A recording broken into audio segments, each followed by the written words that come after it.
trošku to na mě jako vyzbylo, trošku to na mě spadlo a ještě vlastně, než se ujme slova tady můj přítel, dlouholetý Stanislav Balík, což je člověk, který přednáší na obraně státu a dlouhodobě se věnuje problematice islámu a rád bych vás nějakým způsobem seznámil s touto problematikou. Já bych vám rád řekl, z jakého důvodu jsme vlastně pojali myšlenku zorganizovat takovou záležitost tady. A ta věc ve mně a v některých přátelích, kteří mě vlastně jakoby pomáhali organizovat tuhle záležitost, zrála delší dobu. A ten základní důvod, proč vlastně bychom rádi nějakým způsobem organizovali přednášky, nejenom tuto, ale řekněme další sérii přednášek, které měly být ve stejném duchu, je to, že jsme krajním způsobem nespokojeni s tím, jakým způsobem nás informují hlavní média. To znamená speciální média, které my platíme ze svých daní, to znamená Česká televize a Český rozhlas. V tomto ohledu jsme pojali jakýsi nápad, že vytvoříme jistou informační alternativu a všechny ty názory a všechny ty ideje, které v tomto ohledu zazní, by měly být jakousi alternativou tomuto hlavnímu médii a tomuto hlavnímu proudu, který vlastně vy každý den slýcháváte. Chtěl bych říct, že vlastně jde o střetávání takových 3 základních, řekněme, tematických kruhů, které bychom chtěli nějakým způsobem prezentovat. A prvním tím okruhem, kterého se bude nějakým způsobem týkat i dnešní záležitosti, okruh, řekněme, vlastenecké problematiky. Dalším okruhem bude okruh, řekněme, křesťanský. A ten třetí okruh bude takový kriticko-intelektuální. Všechny tyhle ty tematiky by měly být nějakým způsobem vymezené právě proti těm hlavním mass-médiím. Takže tolik asi na úvod, řekněme, k nějakému pokračování nebo možnému pokračování tohoto typu přednášek. A znovu bych teda představil svého dlouholetého přítele Stanislava Balíka, který působí momentálně na Univerzitě obrany v Brně a dlouhá léta působil jako vedoucí katedry humanitních věd ve Vyškově, jestli se nemýlím. No, a tímto už bych mu teda předal slovo, protože zřejmě z tohohle důvodu jste přišli, protože byste si rádi vlastně jakoby poslechli, o čem vlastně celková ta problematika je. A znova opakuju, nikoliv z pozice České televize, ale z pozice prostě člověka, který s těma informacemi pracuje poněkud jiným způsobem. Co se týče organizační stránky, nejdříve bude přednáška a potom bude vlastně plně navazovat část, a ta by měla být jakoby zásadní a hlavní, kde Standa strašně rád odpoví na vaše otázky. Jo? Přičem řekněme, jestli bude ještě síla a chuť v nějaké třetí části, rádi bychom, hlavně Standa potom jakoby přišel mezi vás, abyste měli, řekl bych, nějakou osobní zkušenost s tímto člověkem a sami se ho prostě zeptali na věci, na které se třeba i stydíte zeptat jako v rámci pléna. No a teď už bych Standovi předal slovo. Tak, děkuji Tome za slovo. Já samozřejmě hovořit budu o tématice islámského státu, ale musíme si uvědomit, že je to nesmírně rozsáhlá tematika. Já jsem se to pokusil trošku uchopit. Dávám přednášky na YouTube, Stanislav Balík, tam to můžete najít, nebo Islámský stát.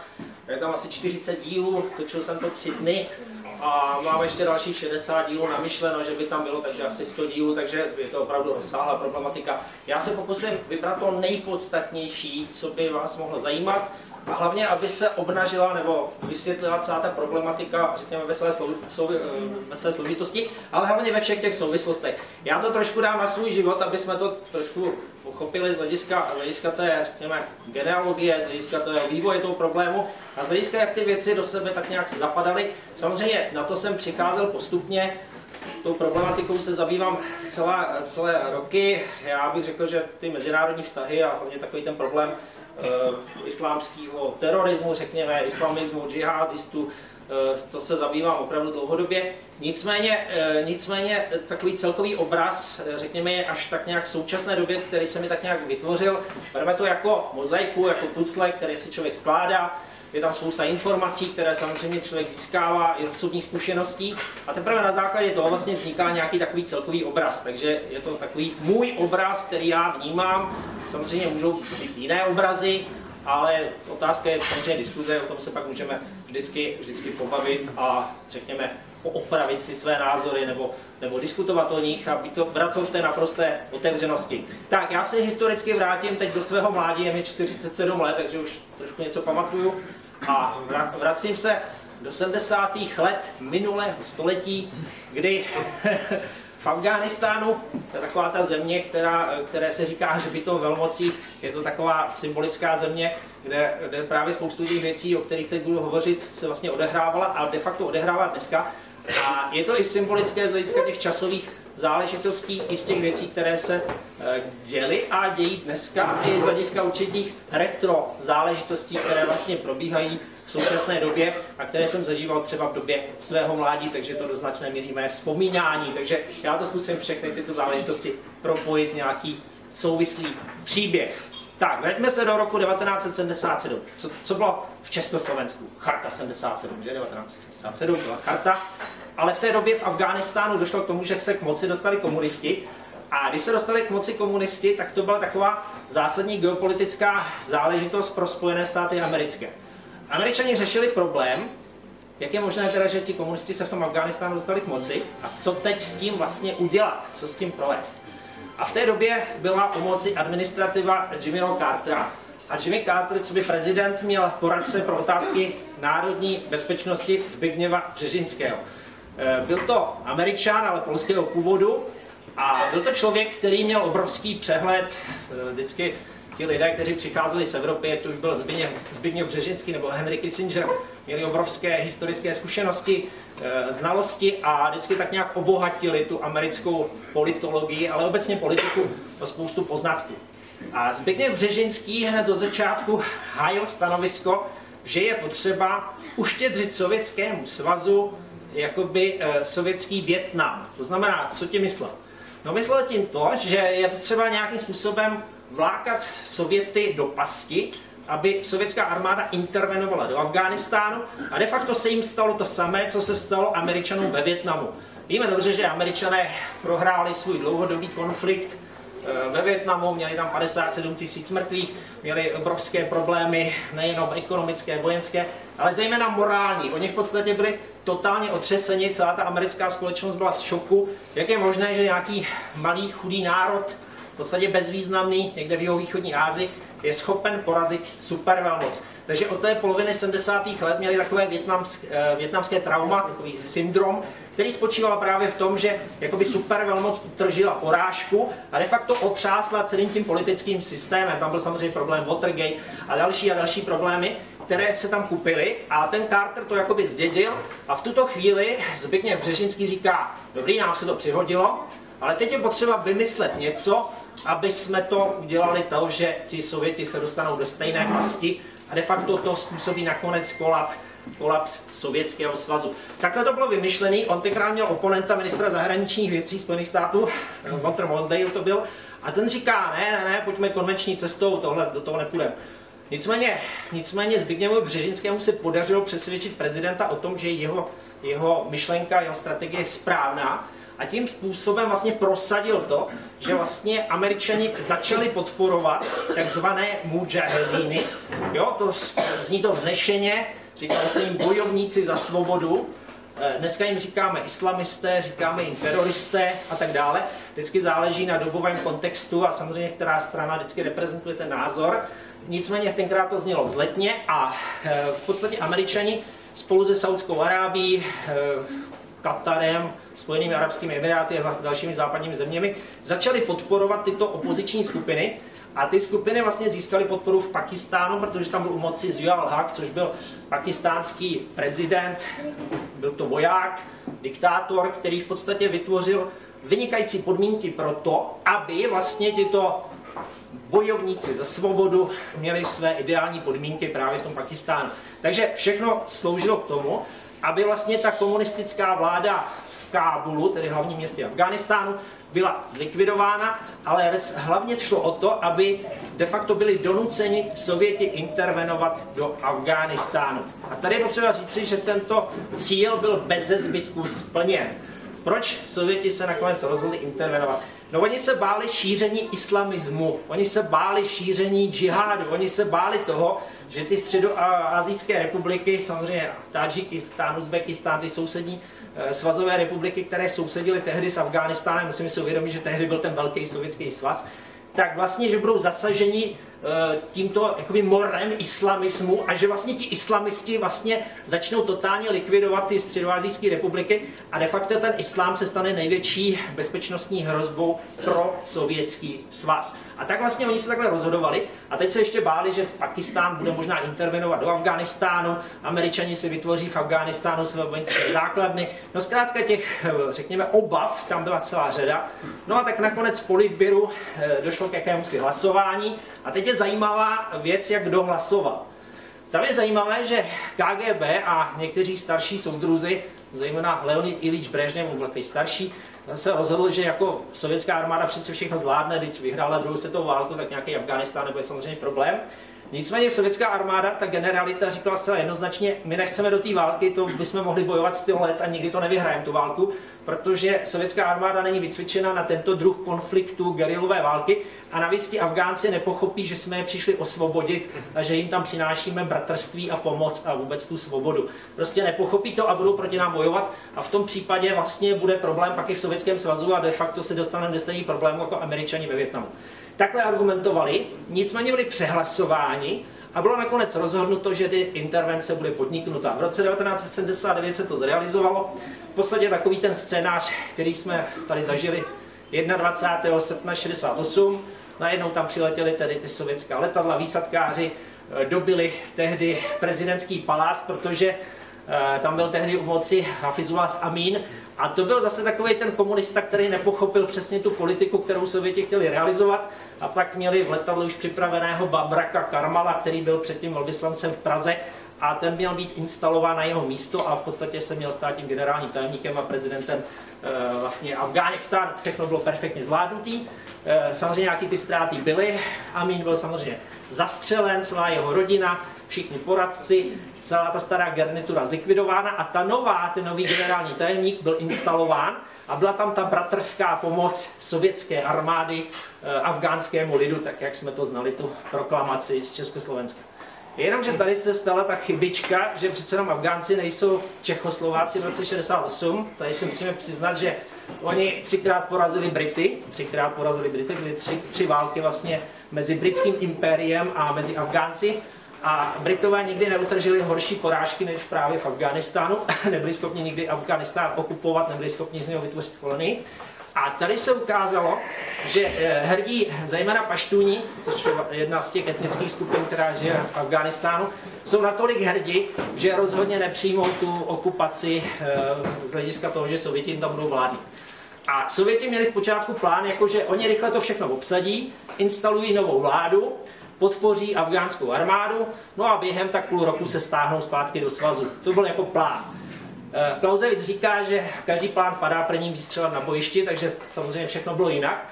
A takže vlastně to, co říkal generalita tehdy generálním tajemníkovi Brežněvovi, že to tam prostě nemůžou dát, tak se ukázalo pravdou, protože oni zabředli do konfliktu, který zase přesně předpokládal geniální strateg Zbigněv Břežinský, který říká zcela jednoznačně, ti Sověti dostanou tu porážku, protože půjdou do té pasti a budou mít tu guerilovou válku, kterou my jsme zažili ve Vietnamu a v tu chvíli zcela jednoznačně zabřednou do konfliktu, který prostě nemůžou dát, nevyhrají to. A navíc my budeme podporovat mudžahedíny, tedy islamisty zase, jo, aby jsme věděli přesně, o koho se jedná. A přesně tenhle scénář se vlastně realizoval, takže to má nějaké 4 etapy. Já teď nebudu zabředávat do těch podrobností, všechno tam najdete v těch mých videích.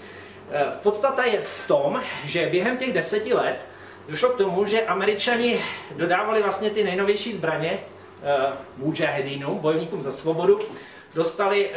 Dostali vlastně rakety Stinger, to byly vlastně rakety země vzduch, kdy vlastně sundávali sovětský vrtulníky a letadla. 333 vrtulníků jim se střelili do Sovětů, měl obrovský ztráty a vlastně oni paralyzovali naprosto ze vzduchu, oni paralyzovali vlastně jakoby tu nadvládu sovětské armády ze vzduchu. To byla taková i psychologická a morální výhra, že ti Sověti se pak báli lítat a měli prostě strach a v tu chvíli se ukázalo, že de facto tu válku prohrají.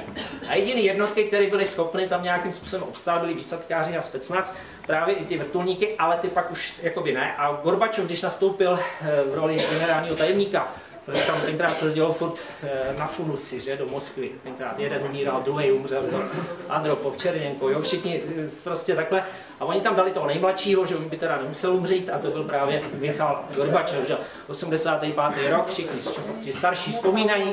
A v tu chvíli se stalo, že Gorbačov si ty generály zavolá a říká jim, tak takhle ne, takhle tu válku se vést nevede, do roka mi tu válku vyhrajete, do roka, jo, prostě povel, jednoznačný povel. Tak oni se všichni snažili, aby tu válku vyhráli, a v tu chvíli ty Američani začali zrovna dodávat ty rakety Stinger.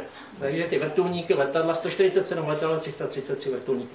To všechno padalo a během toho roku se tady staly ty největší ztráty a ten Gorbačov už to nedal a pak si je zase zavolal a říká, dobrý, tak jste mi to nevyhráli, tak jdeme domů. Jo, takže vlastně se pak rozhodl de facto stáhnout tu sovětskou armádu z Afghánistánu. A tady už samozřejmě Zbigněv Břežinský nefiguruje, protože volby vyhráli republikáni, u moci byl Ronald Reagan od roku 1980, ale od toho roku 1980 Reagan sklízí to sladké ovoce toho, co ten Zbigněv Břežinský vymyslel. Jo, to znamená, jednoznačně miliardy dolarů šly mudžahedinům, bylo jich dokonce 140 000. Abyste nám věděli ty čísla. 140 000 islamistů, kteří bojovali proti sovětské armádě. Sověti tam měli v té době 90 až 110 000 vojáků, takže vidíte, že tam byla obrovská převaha. 5,5 milionu Afgánců emigrovalo z Afghánistánu, byli buď v Pakistánu nebo v Iránu. A teď ta koalice byla tak široká, že všichni ty Sověty chtěli dostat. Američani, Pakistánci, Saudové, státy Perského zálivu, NATO, dokonce Číňani je chtěli dostat, i Číňani podporovali tu opozici, jo? Takže de facto všichni se, jo, ještě Irán, takže všichni se spojili a řekli, teď tu sovětskou armádu prostě zlikvidujeme v Afghánistánu. Vznikly takový hezký filmy, určitě znáte Rambo třeba, že v Afghánistánu, stačí Luka Šíp a sundáte sovětský vrtulník, že není problém. Samozřejmě takový ještě film Bestie, Sověti si sami natočili třeba 9. rotu, jo, takže to jenom aby se ilustroval vlastně ten příběh ze všech těch stran. No a samozřejmě to byla zničující porážka pro sovětskou armádu. No a říkal jsem hřbitov velmocí, že? Tam jsem říkal hřbitov velmocí. V 89. se Sověti stáhli, my jsme tady slavili tu slavnou sametovou revoluci, v tu době jsme se snažili svrhnout to, co tady bylo. V 91. roce se stalo to, že se rozpadl Sovětský svaz a došlo na to, že ten hřbitov velmocí skutečně byl na Afghánistán. Jo, takže vlastně to se realizovalo. No, oni to ještě, Američani to trošku doladili, protože za Reagana se naplánovalo ještě pár operací, které měly doladit ten kolaps Sovětského svazu. Se Saudama se domluvilo tehdy zvýšení těžby ropy, zvýšíte těžbu ropy a sníží se cena. To znamená, Sověti měli po Černobylu, tam to stálo strašlivý peníze, takže 2 černé díry. Černobyl, který byl devastující, naprosto devastující, taky si starší vzpomínáme, jak nám tady ty radioaktivní záležitosti dělaly problémy. A co se týče samozřejmě, co se týče té druhého problému, no tak ta černá díra, když vedete 10 let válku a děje se tam ty věci, tak to stojí strašný peníze, tak to je další věc. A třetím takovým faktorem, když to chcete zaplatit, tak potřebujete v rozpočtu peníze a oni tam ty peníze nejsou, protože ta ropa je zatraceně cena nízko. Jo, takže a teď samozřejmě musíme brát ještě další faktory, ale to by byla zase přednáška jiná, jo, takže to jsem jako chtěl říct jenom to, že Sovětský svaz kolaboval a v Afghánistánu se stalo to, že ještě 2 roky se tam držela ta komunistická vláda. Oni si všichni mysleli, že okamžitě Sověti odejdou a všichni to padne, okamžitě to padne. Nestalo se tak, ještě 2 roky tam byli, takže do roku 1991, protože tehdy ještě Sovětský svaz existoval a oni to ještě jakoby ekonomicky drželi nad vodou. Logistika, zbraně, všechno tam proudilo, ale rozpadl se Sovětský svaz, přichází Boris Jelcin, co by ruský prezident, a první rozhodnutí: zastavujeme veškerou pomoc Afghánistánu. Jo, prostě Afghánistánu už nedáme nic. No a v tu chvíli pochopitelně ta komunistická vláda skolabovala. No ale jakmile komunisti skolabovali, tak se stala taková zajímavá věc, že ti takzvaní mudžahedíni, kteří byli jakoby jednotní, ale jakoby najednou nebyli jednotní, rozdělili se na frakce a z toho byly v podstatě takové 2 velké skupiny. Jedni byli takový ti paštunský kmeny, tam byl hlavní Hekmatyar, tam jsou taky takový ty známé fotky, kdy Hekmatyar je u Reagana v Bílém domě na návštěvě spolu s dalšími bojovníky za svobodu. No a to je zase ten člověk, když ty ženy byly málo zahaleny, tak je políval kyselinou, jako aby do smrti znetvořil, protože to bylo málo muslimské, jo, jako v tomto smyslu. Jo. Takže tito bojovníci pak rozstříleli celý Kábul, asi 40 000 mrtvých, protože používali dělostřelectvo proti městským čtvrtím a vlastně vznikla občanská válka, kdy ty frakce prostě bojovaly mezi sebou a ti bývalí komunisti se spojili nakonec s částí mudžahedínů, byli to etnicky Uzbeci a Tádžici a ti vytvořili takzvanou Severní alianci, no a ti druzí to byli Paštúni pod tím Hekmatyárem a z nich se pak rodí takzvaný Taliban. Jo, tak aby jsme věděli ty kořeny toho Talibanu, je jednoznačně v době boji proti sovětské armádě. No a tou metamorfózou se došlo k tomu, že pakistánská tajná služba je nakonec zase vyzbrojila, vycvičila, pomohla. Saudové tam zřídili takové ty náboženské školy madrásy, takže ti siroci z té války byli pěkně indoktrinováni od malička, no a pochopitelně pak výborně bojovali, no a dokázali nakonec zvítězit v té občanské válce. No ale teď se řešilo v 90. letech, co teď s těma islamistama, my jich tady máme desítky tisíc, co teď s nima. No tak se našlo samozřejmě zase uplatnění. Rusko se rozpadalo, víme dobře, jak to fungovalo za Borise Jelcina, v podstatě největší ekonomické ztráty a totální ekonomický rozvrat. Výborně to popisuje Solženicin v knížce Rusko v troskách, tam to je všechno popsáno. A když se jako podíváme na to z hlediska, co se tehdy dělo v Čečensku, tak víme, že Čečensko vyhlásilo nezávislost. Ono se málo říká, že samozřejmě to bylo takzvaně liberální Čečensko, říká třeba paní Procházková, že byli Štětina, oni říkají, že to bylo velice liberální to Čečensko. No a když se podíváme pod pokličku, tak zjistíme z 90% bojovníci, kteří za něco stáli, byli islamisté. Zase. Jo, ta islamistická internacionála zafungovala a protože potřebovali podporu, tak spousta tady těch afgánských veteránů, kteří byli zkušenými bojovníky, se přesunuli na čečenské bojiště a bojovali proti té už tehdy ruské armádě. No a protože ruská armáda byla tehdy v totálním morálním a ekonomickém rozvratu, tak tu první čečenskou válku nedali, prohráli a tito islamisté de facto pak zvítězili a de facto se vytvořili islamistické Čečensko. Pak byla ještě druhá válka čečenská, ale to už pak vedl Putin a to nakonec ti Rusové vyhráli. To už se vlastně vedlo jiným způsobem.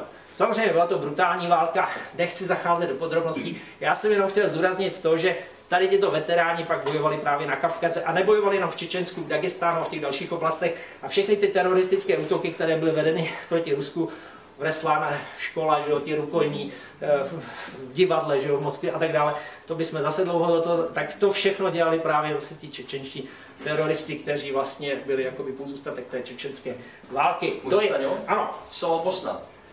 No to, jo, jako ve vztahu k té muslimské internacionále. Abych teď tam právě třeba došel. A samozřejmě ta druhá záležitost se týká samozřejmě Bosny a Hercegoviny. Tam musíme brát jednu zase takovou věc. Jugoslávie fungovala za Tita, byl to takový federativní stát. Řekl bych, byl to takový ideální model z hlediska konstelace té Jugoslávie poválečné. Zase tady bychom dlouho o tom hovořit, jak to vypadalo v té Jugoslávii po té druhé světové válce až třeba do těch 80. let. Řekl bych takhle, jakmile Tito zemřel, jako by ten silný, osvícený vůdce národa, v jednotě a bratrství soužití těch jugoslávských národů. No tak se stala zase ta záležitost, že tam byly ty půjčky z Mezinárodního měnového fondu, že oni nebyli schopni platit ty své dluhy, které byly vytvořeny, že zase ty národní republiky, ty svazové, si začaly dělat svoji vlastní politiku. No a že tam vyvstaly vždycky takový ty, jako bych řekl, konsekvence té minulosti. Jo, víme dobře, jak to bylo za druhé světové války mezi Chorvaty a Srby, jo, a Albánci. A to se všechno zase vynořilo, ty stíny minulosti, a ono se vždycky vynořují ty stíny minulosti, když je krizová situace, tak se to vždycky objeví. Jo, tak se to vždycky objeví tady tyhle záležitosti. A ono se to objevilo, takže samozřejmě pak v té Jugoslávii došlo k tomu, že zase by to bylo na x přednášek týkající se tomu tématu. Já jenom řeknu to nejpodstatnější.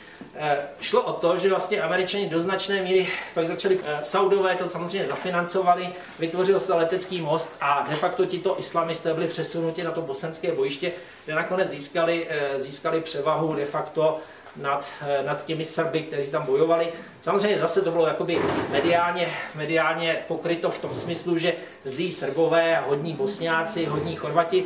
Víme dobře, že to je složitější problém, že všechny strany samozřejmě se dopouštěly nějakých těch válečných zločinů, což v těch válkách bývá obvyklé. Nicméně vždycky se vytváří jakoby obraz, že jenom někdo to dělal a někdo byl hodnej. Jo, takže to zase musíme brát v tom kontextu určitých zájmů. Já bych tady doporučil knížku Samuela Huntingtona Střed civilizací. On to tam hezky popisuje. Je to tam docela pěkně popsané z hlediska toho, jak to tam opravdu v té době bylo, kdo koho podporoval. To tam je zcela jasně napsáno a je to tam rozvedeno, tady to téma. Já řeknu jenom tolik, že samozřejmě ten příchod těch islamistů byl do značné míry zvratem. Samozřejmě pak ty letecké údery na to byl taky další zvrat. No a skončilo to tou Daytonskou dohodou, kdy se ten mír jakoby vlastně uzavřel. Nicméně si myslím, že ten problém je jakoby zmražen a že tam jsou oblasti, kde jsou vesnice, kde ti islamisté prostě žijí. Tam žijí pozůstatek té války. No a jsou to zase takové ty mrtvé buňky, které můžou být kdykoliv aktivovány. A v podstatě z Balkánu, která byla vždycky takovou, jako ti Srbové byli hraničářským národem proti vždycky těm invazím islámu z toho jihovýchodu, z období osmanského Turecka. No tak pochopitelně se stalo to, že ti Srbové byli totálně zlikvidováni a samozřejmě ten prostor se naprosto otevřel, protože dneska v Bosně máte mešity, máte tam madrásy, máte tam spoustu těch financí a ideologického jakoby působení z té Saudské Arábie a samozřejmě ta země se proměnila. A jako kdyby, když přijel tehdy Davutoglu, ministr zahraničí Turecka, na návštěvu do Sarajeva, tak říká, vzpomínejte na ty nejkrásnější časy pod osmanskými Turky. To jste se měli fakt dobře. Jo, takže těch jich staletí, které byly vlastně pod Osmany, a protože Turecko pod Erdoganem, když se stal premiérem, se plně zapojilo do takové té, řekněme, islamistické fronty v tom smyslu, že by rádi navázali na tu osmanskou minulost, že to Turecko by, nebo spíš Erdogan sám, jakoby reinkarnaci zase toho nejslavnějšího, co bylo v době osmanské slávy, a že by se k tomu rádi vrátili. Takže vlastně ta politika Turecka do značné míry zase je z hlediska toho intervenovat, teď nemyslím vojensky, ale jakoby politicky, ekonomicky, zkrátka svým vlivovým působením, aby vlastně ten Balkán otevřeli tímto způsobem. No a co se týče 1999, kosovští Albánci, tak to je zase přes kopírák, je to samé, jako kdybych to trošku zopakoval z hlediska té Bosny a Hercegoviny, kdy zase tam bylo ještě přímo větší angažovanost Severoatlantické aliance, byly tam vlastně údery proti Jugoslávii, vlastně 12. března 1999 jsme vstupovali do NATO, 23. tuším se začalo bombardovat, jo? Takže vlastně tam to zcela jasně souvisí s hlediska těmi akcemi. No a samozřejmě tím vlastně došlo jakoby k totálnímu ještě oslabení těch Srbů. De facto museli vyklidit kolébku, řekněme pravoslaví, srbství, Kosovo a v podstatě museli se stáhnout. A de facto to Kosovo dneška se stalo teda nezávislým státem, který v podstatě mají pod kontrolou tedy ti kosovští Albánci. No ale de facto to má pod kontrolou taková ta spíš určitá mafie, která tam byla pod UČK, a samozřejmě tam jsou další problémy týkající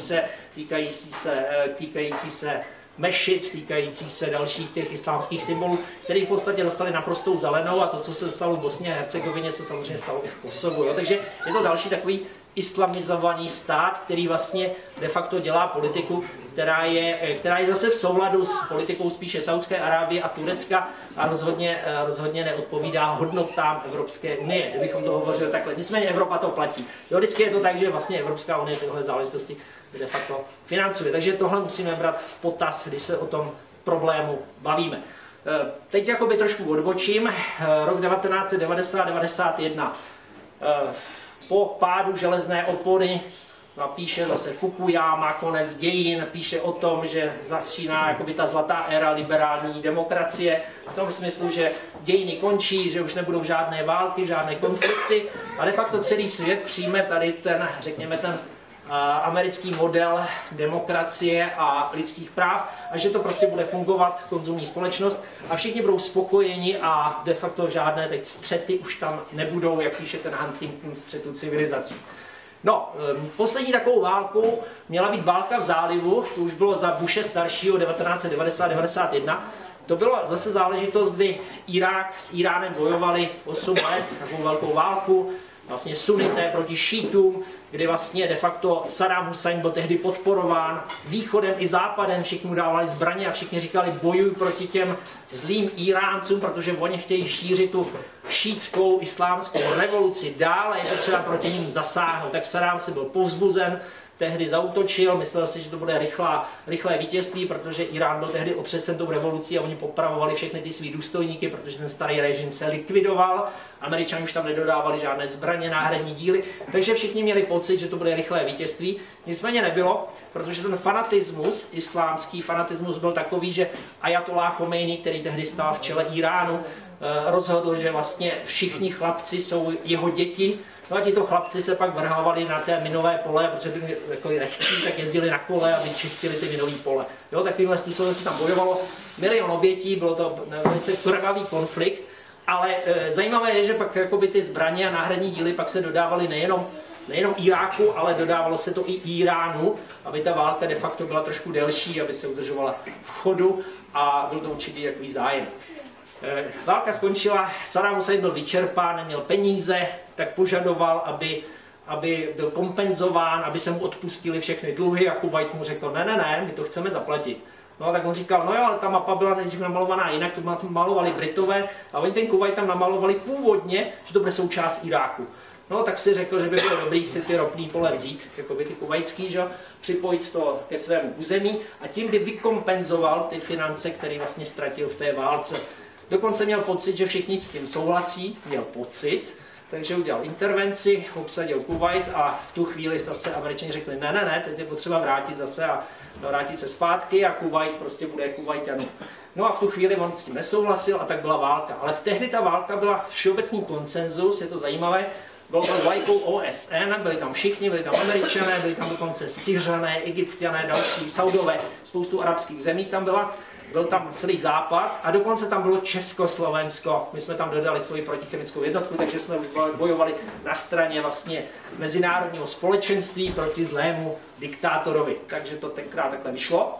A je zajímavá jenom taková myšlenka, že tehdy vlastně Schwarzkopf, který velel tehdy těm společným kolečním silám, říká, tak dobudeme Bagdád, už to v podstatě je, aby ten Saddam byl zlikvidován. Wolfowitz, tehdy neokonzervativec, který v podstatě ovlivňoval tu politiku na ministerstvu obrany, taky říká, uděláme to. A Bush, bývalý ředitel CIA, říká, ne, CIA říká jednoznačně, když dobudeme Irák, svrhneme Saddáma, tak se stane něco strašného. Bude zničen irácký stát, stát se rozdělí na 3 části, na sunnickou, šítskou a kurdskou. A bude to strašná katastrofa pro Blízký východ. Začnou uprchlické vlny a celá oblast bude destabilizována a de facto vznikne konflikt mezi sunnity a šíty. Jo, takže v tomto smyslu ten vlastně Bush starší jednoznačně říkal, ne, pouze vytlačíme irácká vojska z území Kuvajtu, ale nebudeme svrhávat diktátora v Bagdádu. Necháme ho být. Tak zněl rozkaz, protože politické vedení vždycky rozhoduje a tak to i zůstalo. Nicméně přichází období Clintona, tam se řešil ten Balkán, tak jak jsem o tom před chvíli hovořil, a vznikla tam v podstatě bezletová zóna a vznikly tam takové ty věci jako embargo na potraviny, takže 500 000 dětí umírá, protože nemají potraviny a tak dále. Jo. Tohle tam všechno samozřejmě vznikalo, nicméně Clinton nechtěl úplně svrhávat Saddáma, on prostě to měl v starosti na tom Balkáně, nechtěl se věnovat ještě dalšímu bojišti.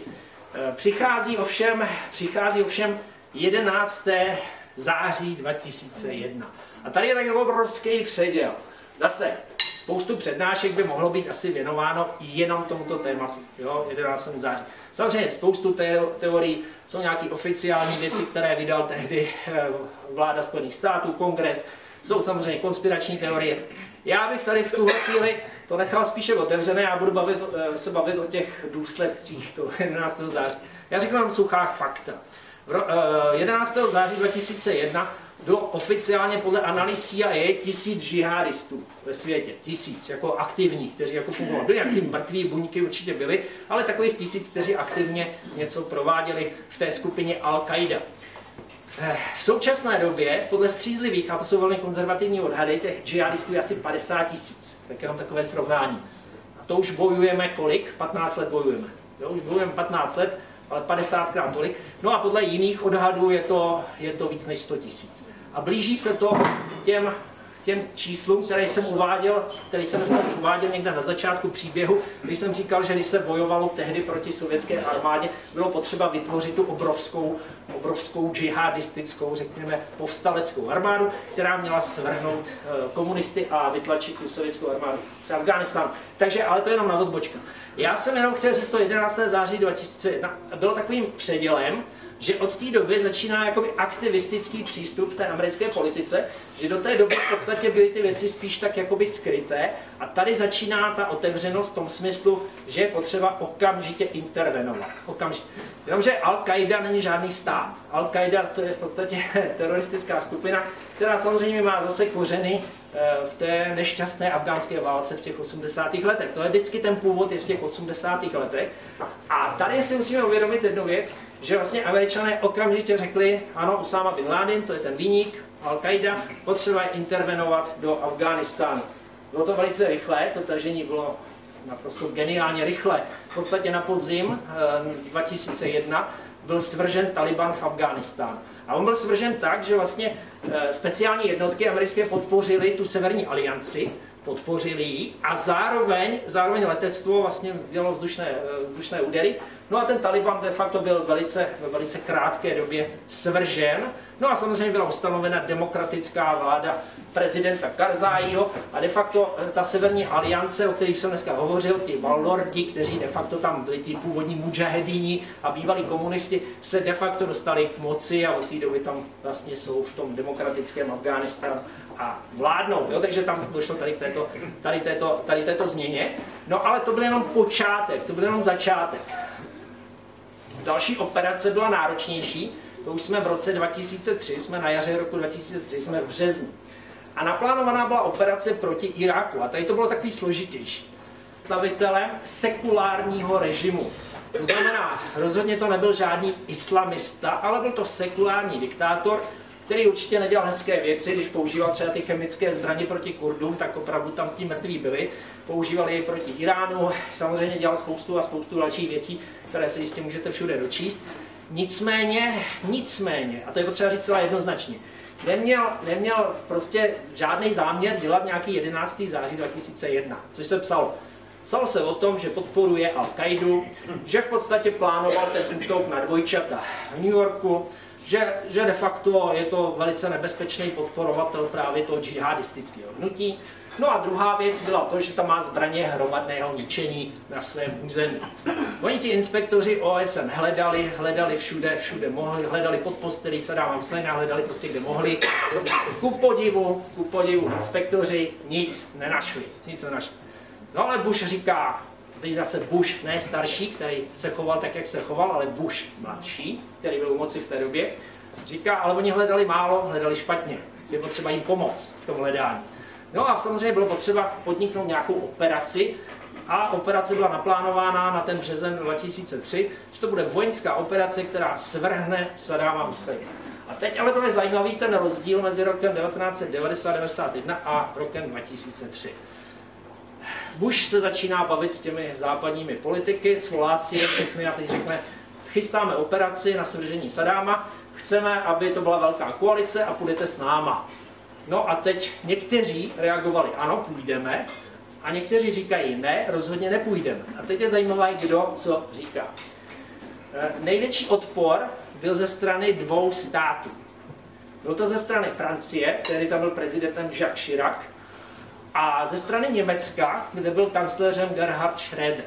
A tito dva politici zcela jednoznačně, a teď poslouchejte zase tu argumentaci, říkají v podstatě to, co říkal ten otec Bush, jak jsem to dneska už říkal.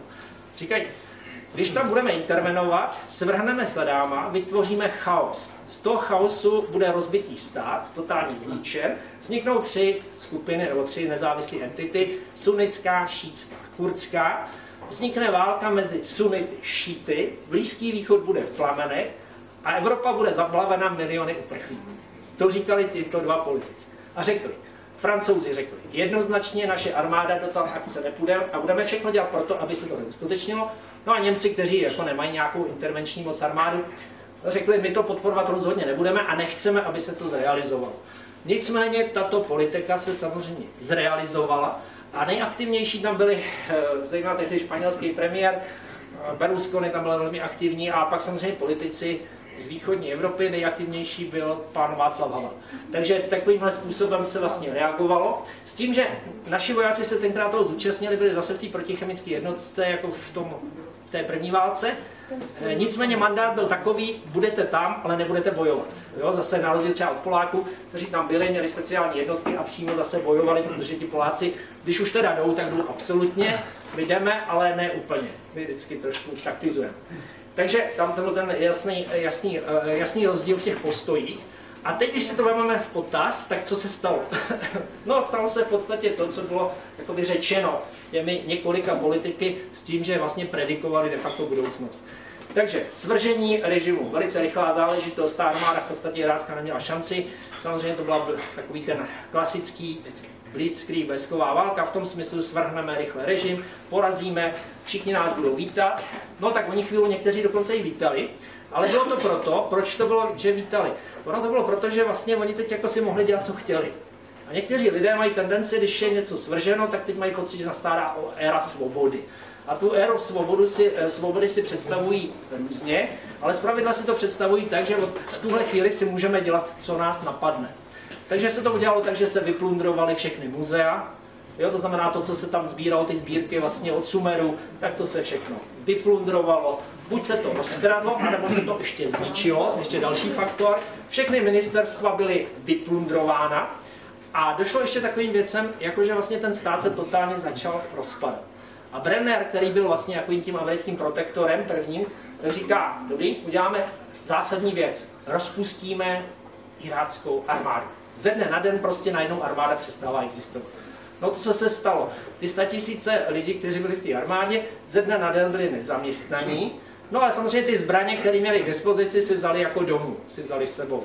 No a protože pak už neměli to uplatnění, tak ho začali hledat v odboji. Jo? Takže začal vlastně ten masivní odboj proti intervenčním silám, proti Američanům a samozřejmě proti koaličním silám. A v tuhle chvíli samozřejmě tam začíná totální peklo chaosu, které se tam začne rozprostírat po celém Iráku. Další věcí, kterou se stalo, bylo to, že oni dělali takzvanou debasizaci, to znamená strana Baas, to bylo něco jako komunisti tady před 89. V tom smyslu, že všichni, kdo chtěli někde být, tak prostě byli těmi komunisty, že ať už to bylo na úřadech, nevím, v armádě, v policii, justici, zkrátka všichni ti státní zaměstnanci. A tam se stalo to, že ze dne na den zase ztratili místa, jo? Takže oni je prostě vyhodili. No a ten stát vlastně de facto úplně kolaboval. No a přišli na myšlenku tak ti šíti, kteří byli teda utlačovaní za toho Sadáma, by mohli hned jaksi nastoupit na jejich místa. Vemete někoho na ulici a dáte ho do úřadu, jo? Tak to asi jako vypadá.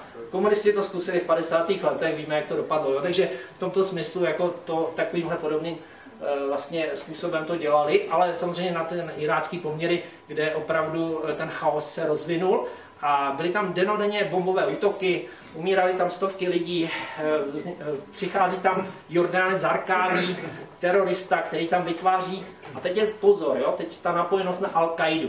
V době Sadáma tam Al-Qaida nebyla z jednoduchého důvodu, že sekulární diktátor všechnu svoji opozici likvidoval poctivě, on byl poctivý v tom. Takže on opravdu všechny zavřel, všechny mučil, všechny popravil. Jo, v tomto smyslu byl důsledný.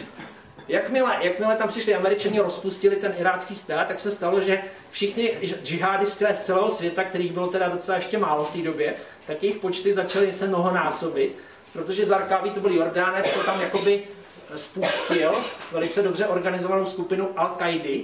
A tato skupina Al-Kaidy měla výborné výsledky, protože on dostal nápad, že by bylo dobré spustit jakoby sektářské násilí mezi sunity a šíty. A že nejlepší ty bombové útoky, to znamená necháte někde zaparkovaný automobil nebo takové ty věci, v době, kdy tam ti šíté mají ty své náboženské svátky, no a třeba 300-400 lidí je mrtvých v tu chvíli. No a samozřejmě to vytváří mezi těmi šíty obrovskou nenávist, no a oni se pak zase snaží pomstít, no a samozřejmě pak navštíví ty sunnické čtvrti a koho najdou, toho zabijí. Jo, a tohle se vlastně pak dělo, takže vlastně ten stát se jakoby otřásal v naprosto sektářském násilí mezi těmi sunnity a šíty a Zarkáví říká, to jsem chtěl, to je přesně ono. Jo, takže ten cíl si vlastně jakoby splnil a de facto ten ten stát prostě přestal absolutně fungovat. Ona je pravda to, že Američani nakonec jakoby našli jakousi strategii tím, že začali finančně podporovat ty sunnické kmeny v provincii Anbar, protože ta Al-Qaida už na ně byla příliš radikální, příliš islamistická, příliš krutá. Takže vlastně ti Američani pak získali jakoby podporu přece jenom těch kmenů, které byly více umírněné, dali jim finance, dali jim zbraně, dali jim všechno a byli takový synové Iráku, se tak nazývali. No a díky tomu ta Al-Qaida nakonec byla jakoby eliminována do značné míry. No ale v té době už tam nebyl Bush, ale byl tam prezident Obama ve Spojených státech amerických. A samozřejmě prezident Obama si dal jakoby hlavní cíl odejít z Iráku. To byl hlavní cíl, protože on byl jeden z mála, kdo hlasoval vlastně proti té intervenci v Iráku. A v tu chvíli říká, dobře, já budu realizovat svoji politiku a ta politika bude realizována tak, že naši vojáci odejdou.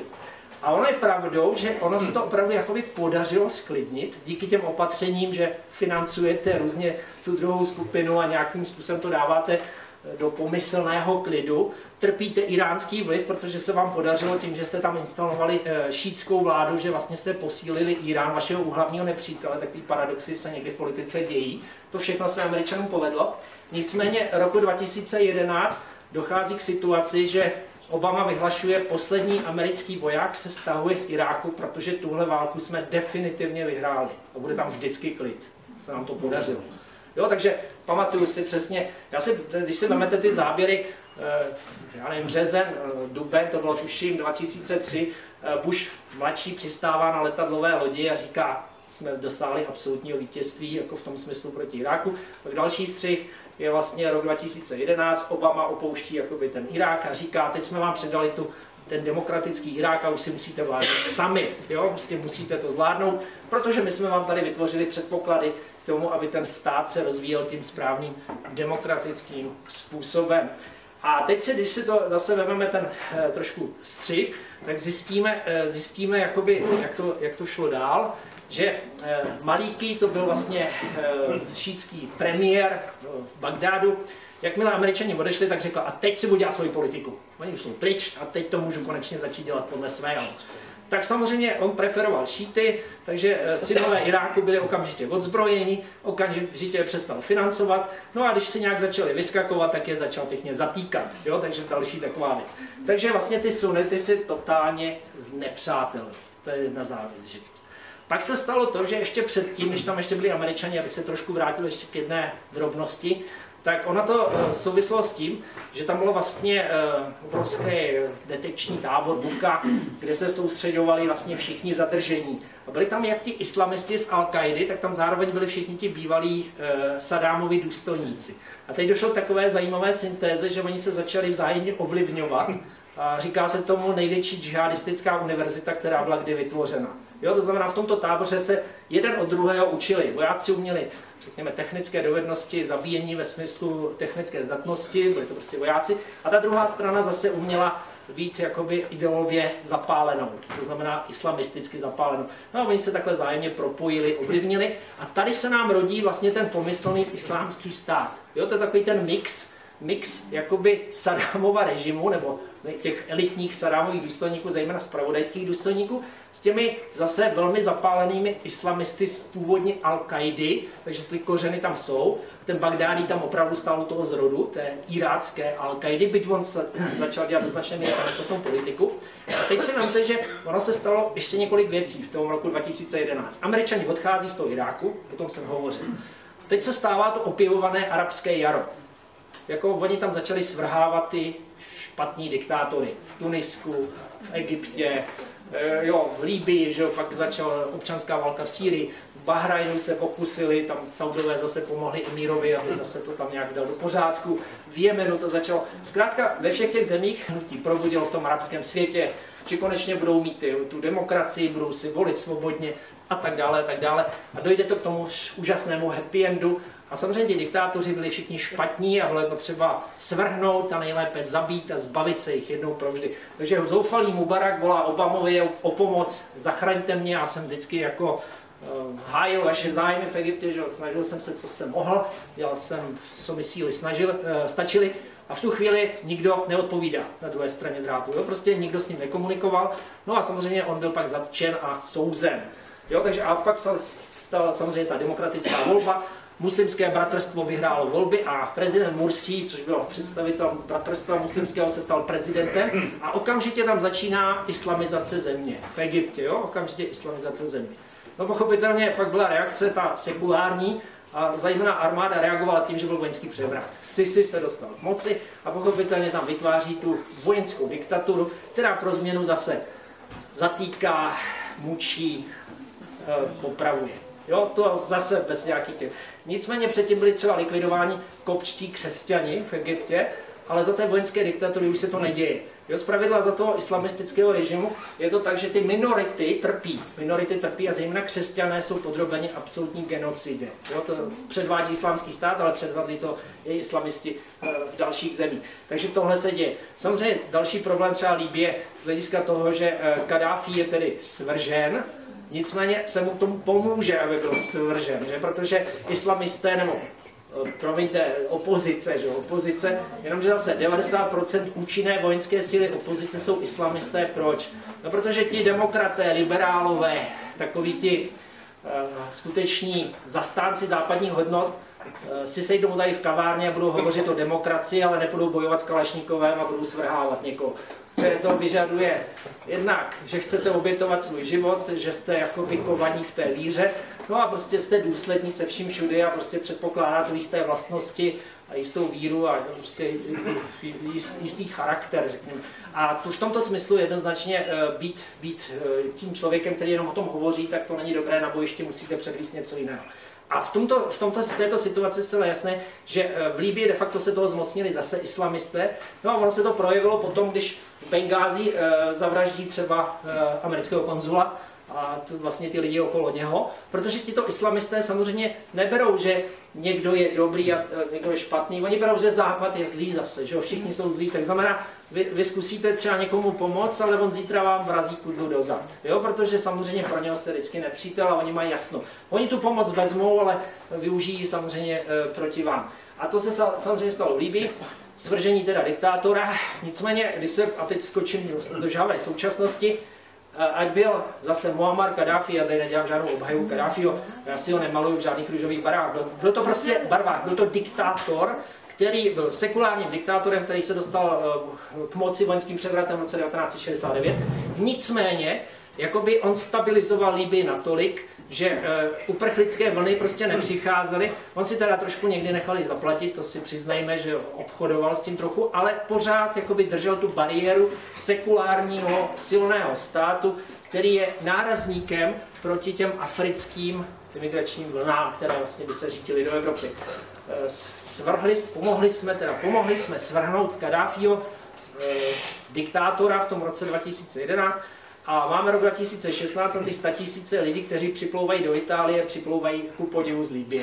Jo, takže to ta libýská cesta. A samozřejmě to nejsou jen Libýci, to jsou lidi z celé Afriky, zejména z Eritreje a dalších těch chudých oblastí regionu Afriky, kteří prostě chtějí za tím lepším životem. Co je horšího, spousta oblastí v Libyi ovládá dneska islámský stát. Jo, a to je zase islámský stát ovládá spoustu oblastí v Libyi. A když si to vezmeme zase v těch souvislostech, tak když jdeme dál, tak samozřejmě tam jsme roku 2011, promiňte, ještě tam dál, Usáma bin Laden je zabit americkým komandem síl, jeho popel někde prostřednictvím moři, velká mediální bublina. Ale islámský stát se rodí právě v tomto okamžiku.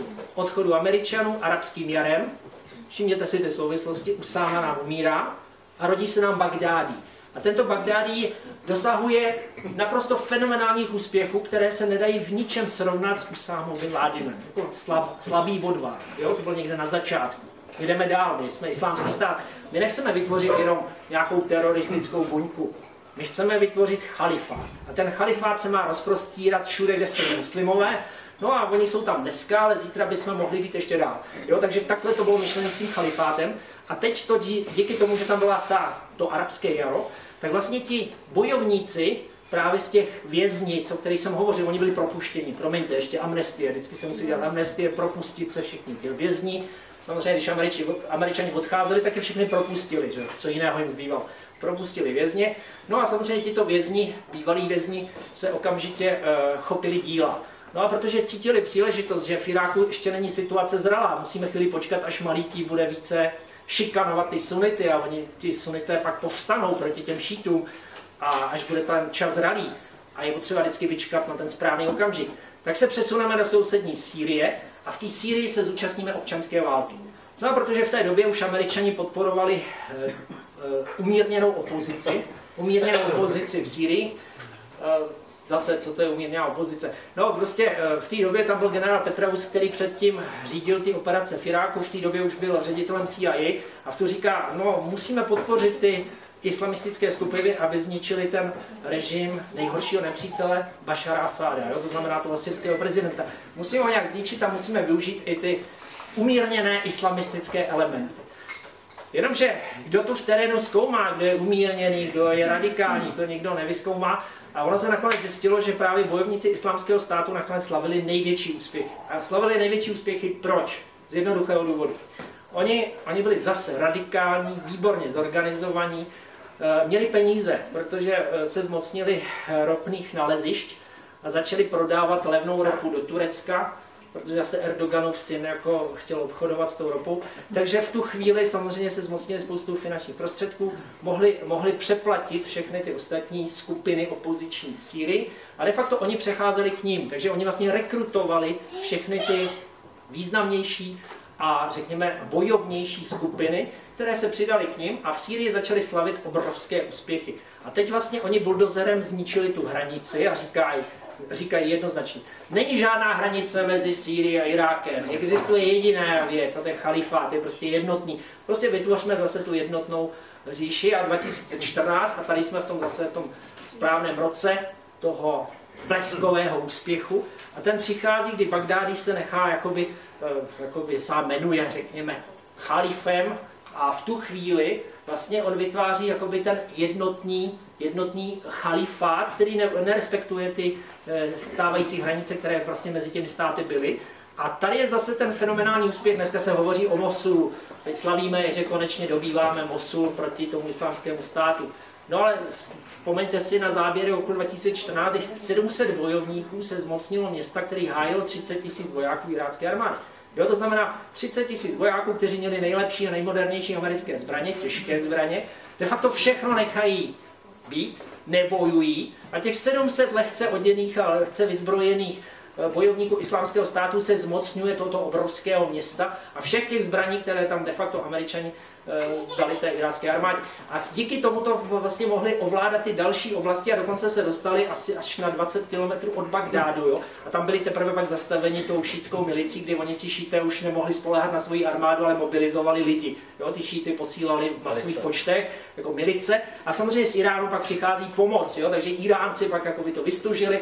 A samozřejmě ti Kurdové pak začali na severu také více bojovat, protože jim šlo o jejich vlastní životy, protože islámský stát se šířil směrem na sever a rozpínal se, takže vlastně v tu chvíli vznikala taková zvláštní koalice, ne, že by se milovali, oni se nemají rádi, Kurdové, šíté, samozřejmě ty tam Irán, ty další skupiny, které tam operují, ale všichni se spojili jakoby v tom společném boji proti tomu islámskému státu.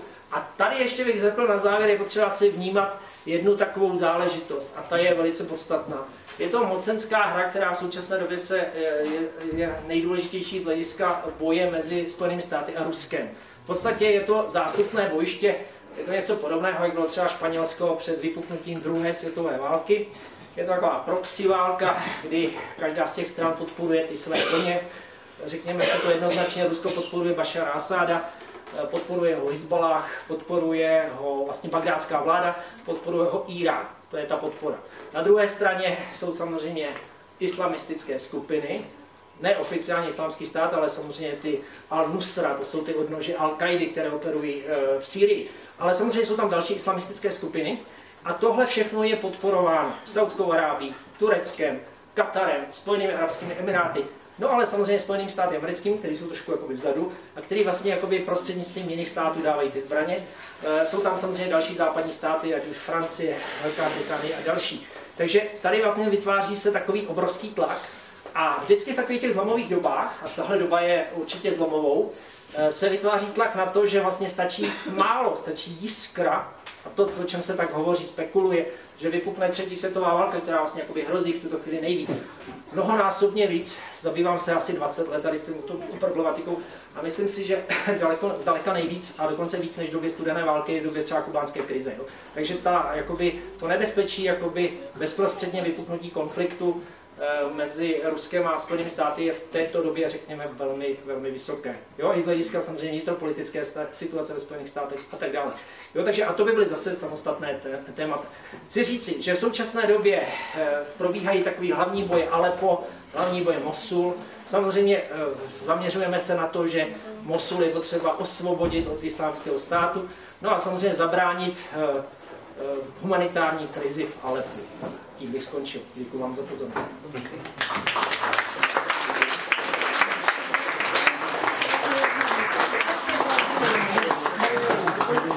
Takže já ještě než dám prostor vašim dotazům, tak bych tomu řekl jednu poznámku.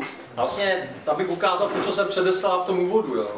Je vlastně to, co tady předvedl Standa, jsou vyloženě jako faktická záležitost, prostě jakýsi souhrn prostě historie, není to záležitost, která by informace nějakým způsobem prostě zpošťovala, nějakým způsobem někam hnala. Ale to, co je právě smutné v této době, je to, že podobný typ informací prostě v té české televizi neslyšíte. A to je ten fatální problém. Rozumíte? To znamená, že jak ta televize, tak ten rozhlas, obecně celý ty mass media jsou nějakým způsobem profilovaný a zaměřený. To znamená, že to, co říkal Standa, je v podstatě obecná faktografie. Ale to, co je prezentované právě v těch hlavních médiích, je pro evropsky unijně orientovaný a pro americky orientovaný. Jo? Rozumíte? Takže možná, že se vám zdá, že v podstatě ten obsah je neutrální a já si myslím, že reálně neutrální je.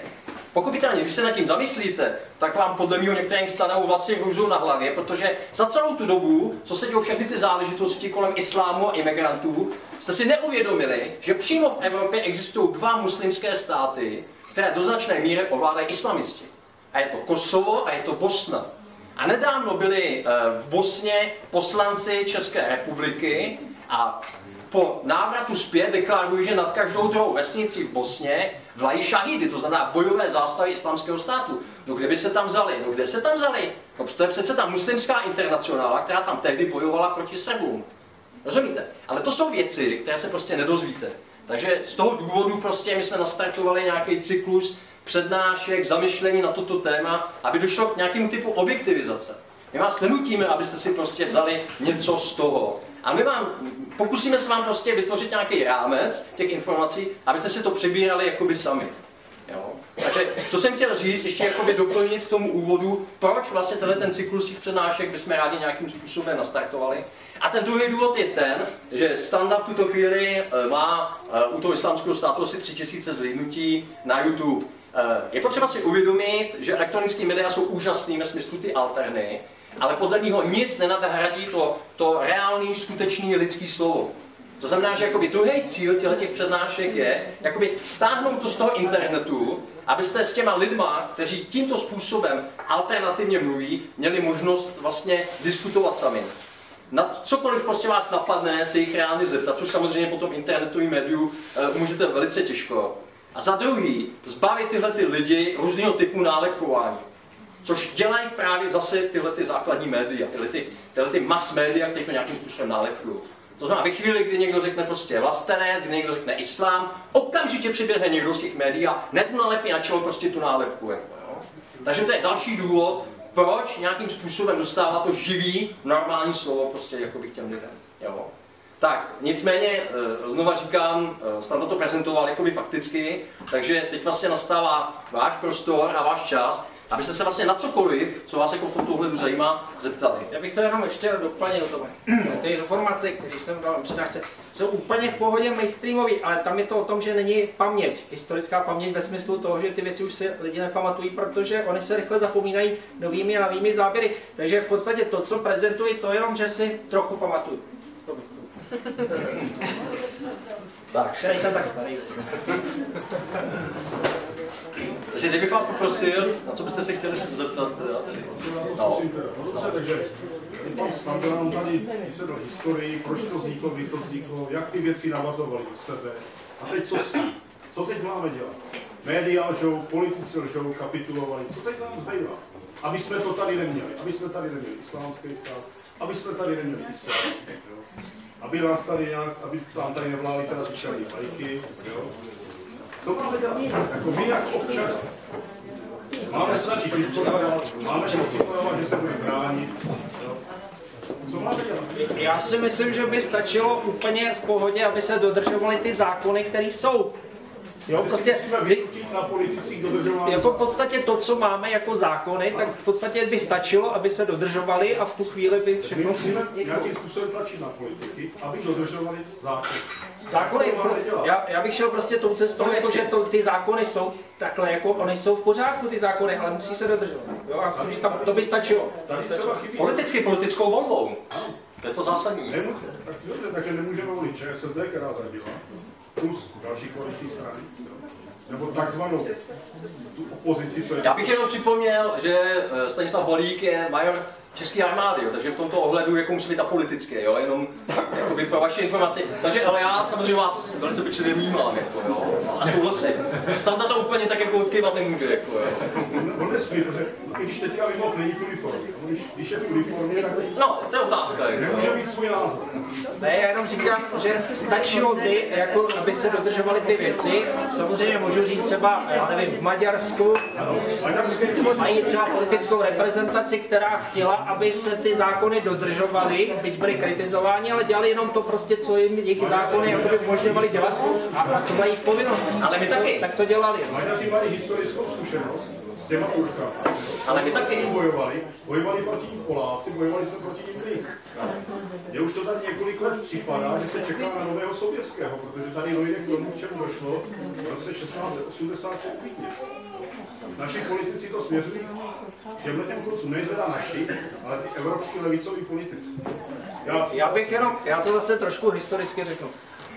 Ono v podstatě taková ta, jak jsem to říkal v tom 89. taková ten pocit, že třeba nepotřebujeme armády, nebudou konflikty a prostě všichni se budeme mít rádi. Ten pocit tady není naposled, ten jako nebyl jenom teď, ten pocit byl v podstatě i v 30. letech. Jako vemte si, že my jsme tenkrát taky jako zastávali takovou filozofii, že v podstatě po té velké válce, jak se tehdy říkalo první světové válce, už prostě žádná válka nebude. No a tak vlastně ono tak není potřeba už nějak moc se připravovat. No a ti Francouzi tenkrát to povědomí bylo taky jako dělejme všechno pro to, Angličani samozřejmě, dělejme všechno pro to, aby ta válka nebyla a dělejme tedy ten appeasement. No a appeasement znamenalo to, že se tomu Hitlerovi prostě pořád vstupovalo. No a de facto najednou to Československo zmizelo z mapy Evropy.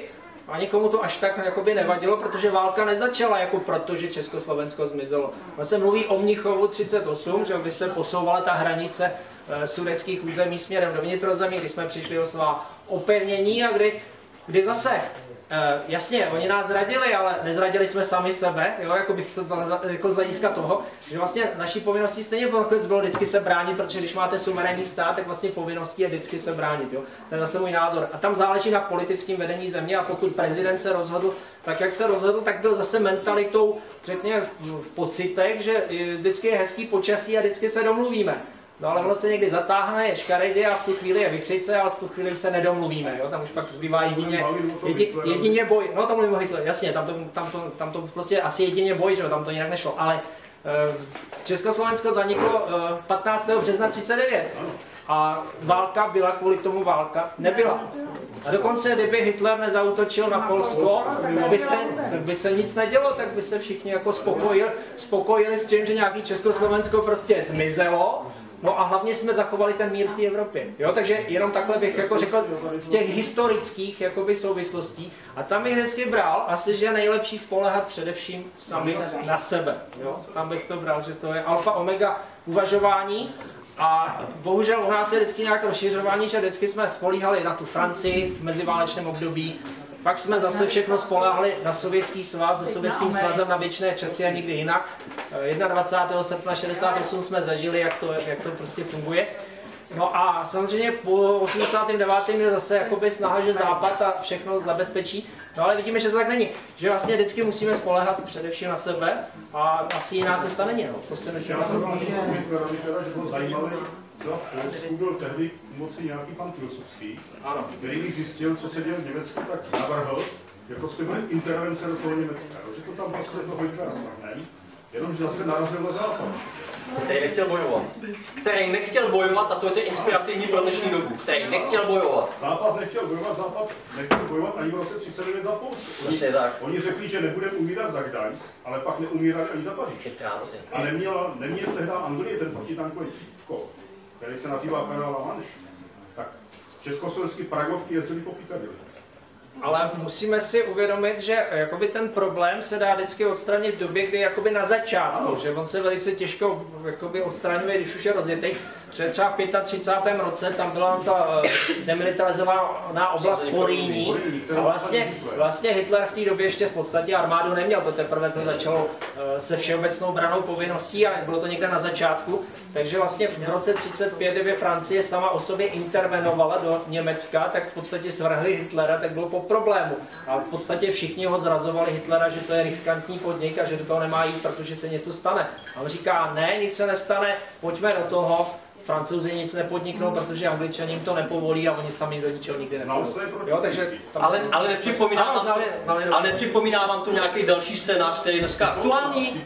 Přece nechcete s někým válčit, přece nechcete vést s někým válku. To je přece úplně ta samá záležitost, která se dneska historicky znova opakuje, že jo?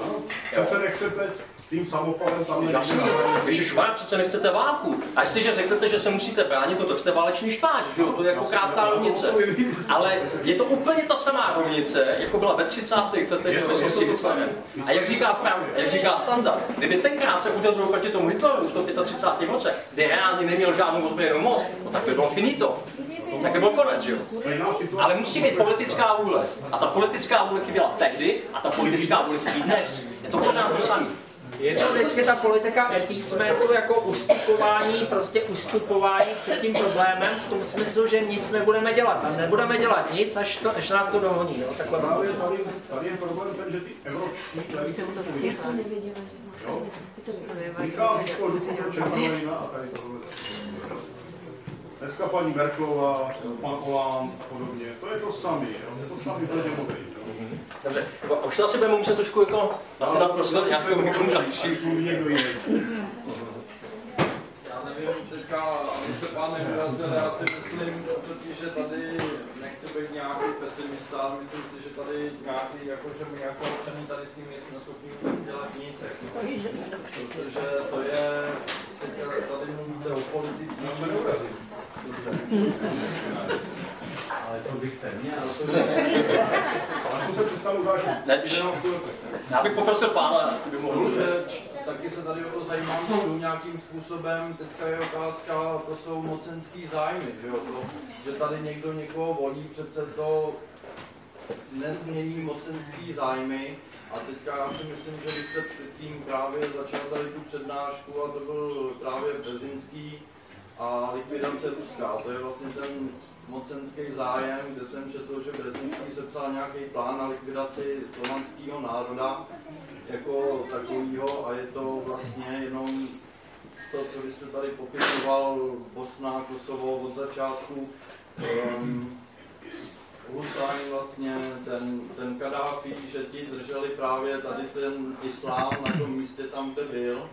A tím, že oni je odstranili, tak tím vlastně nastává jakoby ta likvidace toho slovanského národa, islamizace Evropy a tak dále. Tak já myslím, že to ohrožuje všechny Evropany. Já si myslím, že to je v podstatě ta vlna z hlediska té záplavy a šíření, abych to nazval spíš šíření chaosu, který vlastně ohrožuje vlastně celé Evropy a všech těch evropských národů. Je to jedno, jestli jsou slovanské nebo neslovanské. Vlastně ohrožuje nás to všechny Evropany. Si myslím, že to je to hlavní, co se teď v současné době děje. A chybí to uvědomění si skutečně té situace, jo? Protože my jsme třeba v roce 1936, tam vůbec si neuvědomujeme, že to tak je, jo. Jo, jako, a ono jako, když se díváte na ty, třeba na ty noviny nebo ty různý články, které jsou z roku 1936, tak nikdo si třeba nemyslel, že bude válka. Jo? Bylo to takový, jako, že ještě to není tak zlý, jako, že to ještě nějak bude, jako, že se to nějak vyřeší. Jo? To znamená, že my se vždycky na to díváme z toho našeho úhlu pohledu, že už to bylo jasný, ale v té době to jasný nebylo těm lidem ještě. Jo? Že to samé, jako třeba nám to ještě jako jasný není, ale bude to třeba úplně jiný za 2 roky. Jo? Zase je to posunutý z té optiky. A když to vidíte, ten problém, jak se teď jakoby akceleroval, třeba jenom teď v průběhu těch minulých 2 let, jo? Jako vlastně, taky by nikoho nenapadlo třeba před 2 roky, že by to mohlo být takový problém. Jo? Až teď zase už to vnímáme trochu někde jinde, ale třeba si ještě zcela neuvědomujeme, kam se můžeme dostat za další 2 roky. No, já bych v tomhle, jako já jsem nedávno sledoval na internetu takový pořad, nebo rozhovor paní redaktorky Drtinový s nějakým americkým profesorem, který tady nějakým způsobem přednáší o islámu, tak jako takový. Bill Warner. A on tam hovořil o tom, že to má 3 faktory, jo? Ten náboženský, který ho neřeší, pak je ten finanční, jako ekonomický a politický. Jo? Takže vlastně jako mimo jiný tam prohlásil jednu věc takovou, pro mě zarážící, že dneska probíhají, nebo teďka budou probíhat volby v Americe, takže muslimská komunita v Americe věnovala několik milionů dolarů na podporu paní Hillary Clintonové. Nebo miliardy, dejme to, jo. A on vlastně mluvil o tom, že on tam jako trošku, jako, že jestli byl nekřesťan, říkal, že neřeší náboženství, že řeší vliv. A to náboženství je úplně mimo, jo. Prostě teďka třeba, když uskočím, dneska byl proces nějaký soudní, nějaká ředitelka zakázala nosit šátky na nějaké střední škole a potom, jako, jo, máme kulturu nějakou tady v Evropě a měli bychom si ty kultury vážit, protože to je tradice a prostě my si tady necháme ty vlivy takovým malým, jo, dejme tomu takovým malým drobnůzkou, tím, že nějaká holka jde do školy s nějakým šátkem na krku, poruší jenom školní řád a ministerstvo ten řád nějakým způsobem upraví tím způsobem, že řekne, když to je z náboženského hlediska, tak to dovolíme, jo. A to jsou ty niance, jo, takový drobný niance, které se budou skládat jako střípky a vyvrcholí něco, co nás potom bude mrzet, jo. Já si myslím, že to má takovou plíživou podobu. Já tady řeknu nějaké jenom příklady, zase vyučuji určitých znalostí. Ono totiž třeba, když se Obama dostal k moci, 2008, tak vlastně on jel do muslimských zemí, jel zejména tehdy do Egypta a tam měl takový slavný projev v Káhiře. A on si tam nechal tenkrát nastoupit, aby tam seděli vlastně v tom plénu lidi z muslimského bratrstva. A ten Mubarak, který byl tehdy vlastně v čele státu, vlastně on pronásledoval samozřejmě to muslimské bratrstvo, ale museli být puštěni vlastně z vězení, museli se toho zúčastnit a museli být začít jakoby, ne úplně podporováni, ale jakoby akceptováni, když to tak řeknu. Ale to byli přesně ti lidé, kteří se dostali k moci díky tomu arabskému jaru. No, takže vlastně jakoby ta podpora, a pak jsem říkal, že když ten Mubarak volal, tak už nikdo neodpovídal v tom Washingtonu. Jo? Takže vlastně tam prostě ta komunikace nebyla, takže vlastně veškeré ty spojenecké vazby, které do té doby řekněme nějak fungovaly po celá desetiletí, protože Egypt byl takovým strategickým spojencem Spojených států od doby Anwara Sadata, když se tenkrát změnila ta politika Camp Davidu vlastně vůči Izraeli a Spojeným státům a vlastně přešli do toho druhého tábora, tak vlastně najednou zůstal opuštěn a najednou vlastně to muslimské bratrstvo de facto dostalo podporu, že to je vlastně ten demokratický vývoj a že je v pořádku. A samozřejmě další takový příklad plíživé islamizace, nejlepší příklad je Turecko, jo? To byl vyloženě sekulární stát, který vlastně založil Atatürk, tak myslím to nové Turecko, ve smyslu po první světové válce, kdy to bylo postaveno v podstatě na takovém tom západním nacionalismu, v tom pojetí, jakože ten turecký národ je tedy samozřejmě musí být sjednocen, musí být veden k těm západním hodnotám a de facto ty hodnoty osvícenství a vůbec naše hodnoty tam měly být implantovány vlastně do té turecké společnosti. A říkám, ono se mu spoustu věcí podařilo, spoustu věcí se řekněme nepodařilo, nicméně armáda tam garantovala sekulární stát, de facto. No a pokud měli pocit, že se to tak neděje, tak udělali vojenské převraty, jo? To tam bylo po celá desetiletí. A když se dostali k moci, vlastně tito umírnění islamisté, jak se to říká, umírnění islamisté, kteří jsou de facto navázaní na muslimské bratrstvo, a to je vlastně Erdogan a celá jeho strana, tak vlastně oni začali dělat, tak nazval bych to plíživou islamizací, to znamená, jdete krok po kroku, aby si toho nikdo až tak moc nevšiml. Jo? To znamená, děláte ty věci cílevědomě, v podstatě čistíte ten státní aparát od všech těch sekularistů, že jo, v armádě, policii, justici. On to dělal plíživě, teď to trochu zrychlil, teda 100 000. To tempo se zrychlilo teď červencovým pokusem o puč. To by byla samotná kapitola, zase kdybychom si rozebrali ten turecký pokus o puč, to by bylo složitější. Ale chci jenom říct, že takhle se to de facto podařilo vytvořit prezidentský systém, autoritativní do značné míry, ale hlavně předělat ten politický systém celý vlastně na islamistický stát a všichni se tváříme, že to tak vlastně není. Že to je vlastně pořád v pořádku, že to je ten stát. To vlastně za potlesku Evropské unie. Jo. A přitom ty uprchlický vlny, když se nad tím zamyslíme, tak kde to utíkalo přes Balkán, bylo přes Turecko, protože tam byli vypouštěni právě z Turecka. A zase bych řekl, že to bylo cílená záležitost a samozřejmě z těch hlediska finančního, jako určitého vydírání Evropské unie, z hlediska kolik peněz se musí platit, že teda ti uprchlíci tam už teda nebudou pouštěni. A nikdo nemá jistotu, že to tak nebude a že tam nebude ten bezvízový styk s Tureckem. A nikdo neví, co s tím Tureckem ještě časem bude a víme dobře, kolik má Turecko obyvatel a zase ti lidé by se pak dali na pochod. Jo? Takže ono samozřejmě ty věci jsou složitější a řekl bych, že s tou plíživou takovou islamizací samozřejmě se to netýká jenom Turecka a dalších zemí, ale samozřejmě je to zejména v těch starých zemích Evropské unie, kde se s tím setkávají po celá desetiletí a jsou jakoby vepředu, když to teď řeknu. Já bych ty plíživosti řekl jednu takovou záležitost. Já jsem před 20 lety byl na výměnném pobytu učitelů a studentů, takže jsem učil nějakou dobu v Holandsku. A vzpomínám si, že v roce 1998 začali přicházet vlastně první imigranti z Maroka, to znamená jakoby obecně jako z těch muslimských enklávy, ty Afriky. A to byly první jakoby příznaky toho, že to může být jakýsi problém. Nicméně obecně ta holandská společnost, která je velice jako imigrantsky přátelsky nakloněná, říkali, to není problém, prostě v další generaci prostě už budou Holanďani, stejně jako ty lidi z Indonésie, stejně jako lidi ze Surinamu, oni se naučí holandsky, prostě to nebude problém. Takže já teď vlastně mám možnost sledovat jako živou laboratoř toho Nizozemí za 20 let. To znamená, že tenkrát ti muslimové byli bezvadní, jako jo, oni jako obohatili toto jídlo prostě, teď se otevřeli ty svý kavárny, oni byli strašně přátelský, protože jakoby ta forma toho náboženství, jo, jak to říkal pán, vlastně je skutečně jakoby velmi přátelská. Ale dneska po těch 20 letech, jděte se tam podívat. Jděte se podívat do no-go zone v Rotterdamu, jděte se podívat do Den Haagu, jak to tam dneska vypadá a jaký jsou fatální problémy s ním. Takže ta marginalizace, která dneska jakoby obecně probíhá v mass médiích, jako prosím vás, proti čemu bojujete, ti muslimové tady nejsou, jako proti čemu vlastně bojujete, tak to je přesně ten případ toho Holandska před těma 20 lety. To znamená, že prostě bychom neměli zavírat oči nad tím, jaký zkušenosti prostě proběhly v té západní Evropě. Měli bychom velmi pečlivě sledovat to, co se děje. A takový ten přihlouplý argument jakoby té druhé strany, že prostě na co si hrajeme, když tady vlastně žádní uprchlíci nejsou. Já bych na to chtěl odpovědět a doufám, že jednou provždy. Přece si do prčic nepojišťujeme domy proti ohni, proto aby jsme ty domy zapálili. Ale protože víme, jak vypadá oheň, tak přece nechceme, aby se ten oheň odehrál u nás doma. Jo? Takže takový ty přihlouplý argumenty prostě, když jsme v té kavárně, tak té pražské kavárny, jako na toto téma bych rád nějakým způsobem posunul. Jo? Ale to byla taková moje vsuvka a jako by to jádro těch věcí bylo s tou plíživostí. Jak je ten islám dobrý?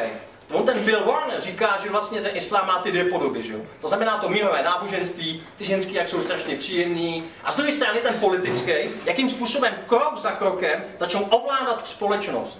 Jaký začnou, a to prosím, to není model, který by se odehrával dneska v západní společnosti. To je věc, kterou oni 1500 let praktikují. To znamená nejdříve infiltrace, imigrace, imigrační exploze a tak dále. A potom ozbrojená moc. Uvědomte si, a to stejně zase říkal ten Warner, že před 15 lety celé Středomoří bylo křesťanské. Celé. Severní Afrika, střední východ, Blízký východ, Egypt, všechny tyhle ty oblasti byly křesťanské. Ještě v 17. století bylo 65% křesťanů v samotném Turecku. Dneska jsou tam 3% živořící. Rozumíte? Je potřeba si uvědomit, jakým způsobem islám dokáže dobývat ty země. Nejdříve tím náboženstvím, pozitivní dobrotou a potom politická. Jo, takže to bude takový dovětek. To možná jenom doplnit, to říkal nebožník Muammar Kaddáfí, že Evropu dobydou přes dělohy svých žen. A v podstatě Kaddáfí byl ještě ten, který jakoby v rámci svého sekulárního státu spíš tomu islamismu bránil a de facto zase pronásledoval ty své islamisty. Nicméně, když si vezmeme populační růst, tak víme, že v těch muslimských zemích je zdaleka nejvyšší ve světě. A odhady jsou, že asi 100 milionů lidí je tam jakoby nezaměstnaných, kteří jakoby čekají na tu svoji příležitost a kteří by si rádi minimálně vylepšili ten svůj život. A zase, když my ho ukazujeme v tom konzumním slova smyslu, jako máme úžasné v těch seriálech, tak jim se to docela líbí a rádi by se taky pokusili trošku. Takže další otázka. Jo, prosím.